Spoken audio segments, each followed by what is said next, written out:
Hello everyone and welcome again to Christopher's Kitchen, where we give you some creative recipes. This one is probably for people who really love the art of cooking, want to spend time doing it, and this will probably drive you right back to the box in the grocery store where you find this stuff. But anyway, here's how you make homemade pasta. Homemade pasta, that's right. You gotta love to do it. You really have to. This is for those people that really want to say, I did it. I'm starting off with 5 cups of all-purpose flour.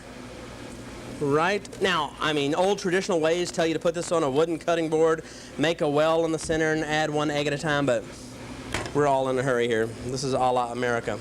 Then we've got some salt here, 2 tablespoons of salt, and I'm just going to start pulsing that a little bit. Okay, just mix that salt in there. Now we're going to start adding about 1 egg at a time. And you really just want this crumbly. Now I've called for 9 eggs here, but when you see it, I might stop at 8. I'm gonna go ahead and add my olive oil. I just want it kind of crumbly. Now it did not form like a dough like you would expect, but we're gonna knead it. See, it's just kind of crumbly. Just where you mash it together and it'll form a dough there. Just bring all this together, just like this. And we'll take a break here and wash our hands so we just want to fold this together just like you're doing a bread dough. And this is a lot of pasta. You may not want to make all this at one time. You can cut the recipe in half. Now I'm going to work with half at a time. For right now, I'm just going to flour my hands a little bit here to keep working. Just the bottom of that cutting board. Really start to work this in until the dough becomes smooth and elastic. Then the longest part about this is we're going to refrigerate it for about 1.5 hours to 2 hours. Okay, now you can see this dough is it's not breaking now when I roll it over, so I've kneaded it enough.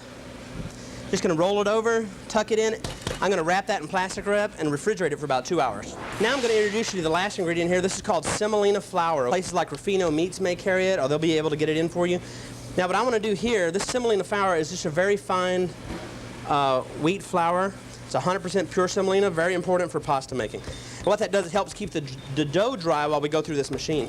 Now we're going to start working it through the machine. On this pasta machine, this is an Atlas. I think it's sort of a generic pasta machine. It's got a hand crank on it. That's what we're looking for. 1 is always the largest setting, and you always want to work from the largest setting all the way down to the smallest. I usually go down to about a 5 or a 6 for pasta. But we start this at a 1, okay? I'm just going to run this through the machine like this. And you want the pasta to be the width of the machine. So I'm going to fold it exactly to the width of that machine. See, now I'm going to come back here and fold it exactly to that width. And put it back in the machine on the same number. I'm still kind of kneading it actually. Just trying to get it into the right shape that I want it. So now I've kneaded that a couple of times through that machine. Now I'm going to put it on the second setting, which is number 2. And we just keep running it through, working our way down. And now this pasta is thin enough. And what I would do at this point, put a lot of semolina flour and just fold it over and just let that dry a little bit, okay? Just let that pasta sit here and dry. And I have one that's been drying just for a few minutes. Okay?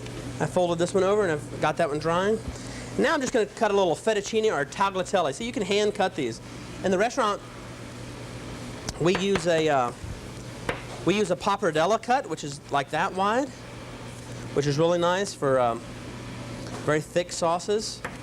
And you can make a fettuccine cut or a tagliatelle cut like this. And then you would just set these up on maybe some paper like I have here. On some parchment paper.